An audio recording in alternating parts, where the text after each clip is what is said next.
Shalom, saudara yang terkasih di dalam Tuhan. Salam jumpa dalam program Tuhan adalah Gembalaku.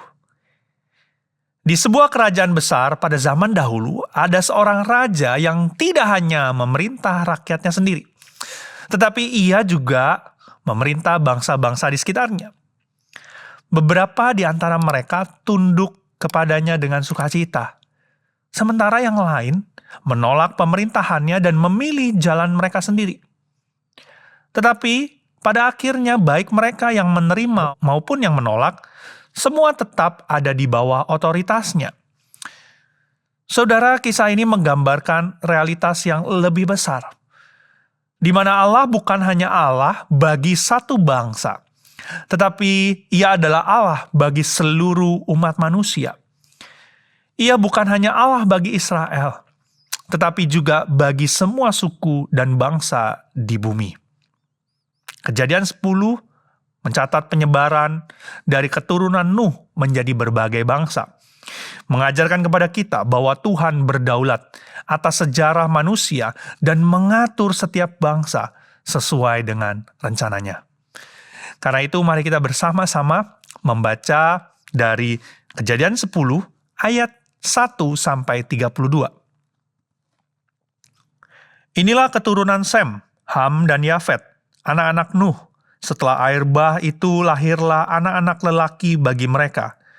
Keturunan Yafet ialah Gomer, Magog, Madai, Yawan, Tubal, Mesak, dan Tiras. Keturunan Gomer ialah Askenas, Rifat, dan Togarma. Keturunan Yawan ialah Elisa, Tarsis, orang Kitim, dan orang Dodanim. Dari mereka inilah berpencar bangsa-bangsa daerah pesisir. Itulah keturunan Yafet, masing-masing di tanahnya dengan bahasanya sendiri, menurut kaum dan bangsa mereka. Keturunan Ham ialah Kus, Misraim, Put, dan Kanaan. Keturunan Kus ialah Seba, Hawila, Sabta, Raema, dan Sabteka. Anak-anak Raema ialah Syeba dan Dedan. Kus memperanakan Nimrod, dialah yang mula-mula sekali orang yang berkuasa di bumi. Ia seorang pemburu yang gagah perkasa di hadapan Tuhan.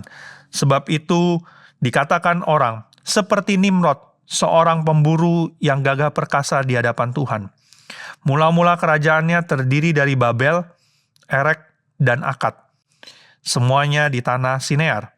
Dari negeri itu ia pergi ke Asyur, lalu mendirikan Niniwe, Rehoboth-ir, Kalah, dan Resen di antara Niniwe dan Kalah. Itulah kota besar itu. Misraim memperanakan orang Ludim, orang Anamim, orang Lehabim, orang Naftuhim, orang Patrusim, orang Kasluhim, dan orang Kaftorim. Dari mereka inilah berasal orang Filistin. Kanaan memperanakan Sidon, anak sulungnya, dan Het, serta orang Yebusi, orang Amori, dan orang Girgasi, orang Hewi, orang Arki, orang Sini, orang Arwadi, orang Semari, dan orang Hamati. Kemudian berseraklah kaum-kaum orang Kanaan itu. Daerah orang Kanaan adalah dari Sidon ke arah Gerar, sampai ke Gaza, ke arah Sodom, Gomora, Atma, dan Zeboim, sampai ke Lasa. Itulah keturunan Ham menurut kaum mereka, menurut bahasa mereka, menurut tanah mereka, menurut bangsa mereka. Lahirlah juga anak-anak bagi Sem, bapa semua anak Eber, serta abang Yafet. Keturunan Sem ialah Elam, Asyur, Arpaksad, Lut, dan Aram. Keturunan Aram ialah Us, Hul, Geter, dan Mas. Arpaksad memperanakan Selah, dan Selah memperanakan Eber. Bagi Eber lahir 2 anak laki-laki. Nama yang seorang ialah Pelek, sebab dalam zamannya bumi terbagi. Dan nama adiknya ialah Yoktan.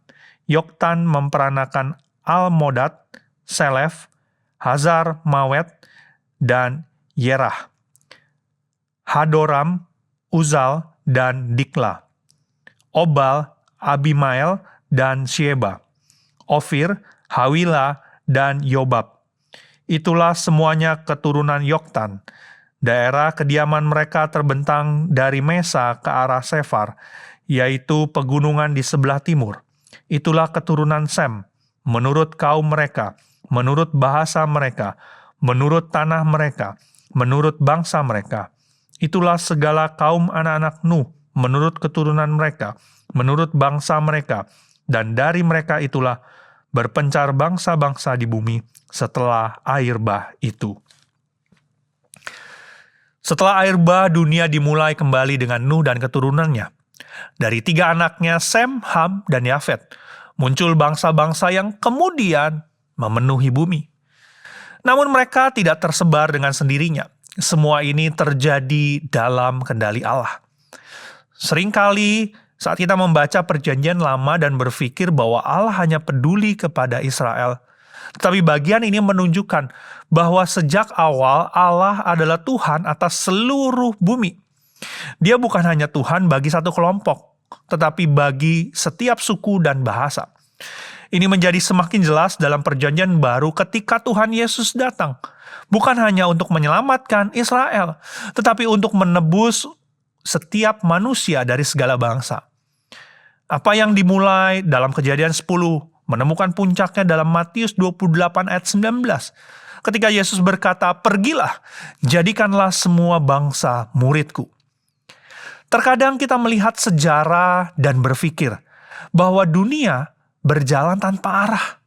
Perang, konflik, migrasi, naik turunnya sebuah bangsa, kerajaan, semuanya nampak kacau. Tetapi Kejadian 10 mengingatkan kita bahwa tidak ada peristiwa sejarah yang terjadi di luar kendali Allah. Bangsa-bangsa muncul, bangsa-bangsa berkembang dan tersebar, bukan karena sebuah kebetulan, tetapi karena tangan Tuhan yang bekerja. Bahkan bangsa-bangsa yang nantinya akan menjadi musuh dari Israel, seperti Babel, Mesir, tetap ada dalam rencana Allah yang lebih besar. Ketika kita menghadapi ketidakpastian di dalam hidup ini, kita bisa berpegang pada kebenaran ini, bahwa jika Allah mengatur sejarah dunia, maka Ia juga akan mampu mengatur hidup setiap kita.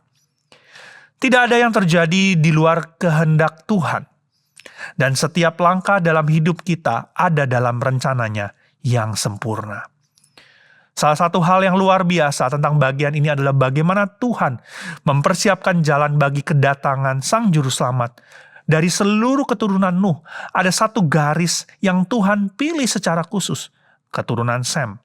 Dari garis ini akan lahir Abraham, bangsa Israel, dan akhirnya Yesus Kristus. Saudara, Allah tidak hanya mengatur bangsa-bangsa secara umum, tetapi juga dengan tujuan tertentu. Sejak awal, Dia sudah merancangkan jalur bagi keselamatan dunia melalui Tuhan Yesus Kristus. Ini menunjukkan betapa setianya Allah kita terhadap janjinya. Bahkan ketika setiap kita gagal, ketika bangsa-bangsa menyimpang, Allah tetap mengarahkan sejarah menuju kepada satu tujuan yang besar, yaitu penebusan di dalam Kristus. Ketika kita membaca Kejadian 10, kita tidak hanya melihat daftar nama dan bangsa. Kita melihat Tuhan yang berdaulat atas segala sesuatu. Tuhan yang mengatur sejarah, yang merancangkan semuanya, dan yang memanggil semua bangsa untuk bisa mengenalnya. Hari ini pertanyaannya adalah, apakah kita mengakui Dia sebagai Raja atas hidup kita? Dia bukan hanya Tuhan bagi bangsa Israel, bukan hanya Tuhan bagi orang percaya, tetapi Tuhan atas seluruh bumi ini, seluruh dunia. Dan suatu hari, semua bangsa akan berdiri di hadapannya dan menyembah Dia. Jika Allah mampu mengatur sejarah dunia dengan begitu sempurna, apakah kita masih ragu bahwa Dia juga memegang kendali kehidupan setiap kita? Kiranya Tuhan boleh menolong kita. Mari kita bersatu dalam doa. Ya Tuhan, biarlah setiap kami boleh menyadari bahwa Engkau adalah Allah yang Maha Kuasa, Allah yang mengatur segalanya. Bukan hanya hidup kami, tetapi dunia ini, bahkan sejarah. Karena itu biarlah kami boleh sepenuhnya menyerahkan hidup kami. Kami percaya bahwa Engkau mengatur semuanya. Saat kami menyerahkan hidup kami kepada Engkau, maka Engkau akan menuntun kami, menolong kami. Dan setiap rancangan-Mu adalah rancangan yang sempurna. Tuhan, kami bersyukur mempunyai Tuhan yang adalah Allah yang Maha Kuasa. Kami serahkan hidup ini ke dalam tangan-Mu. Di dalam nama Tuhan kami, Tuhan Yesus, Allah kami yang hidup, kami berdoa dan mengucap syukur. Amin.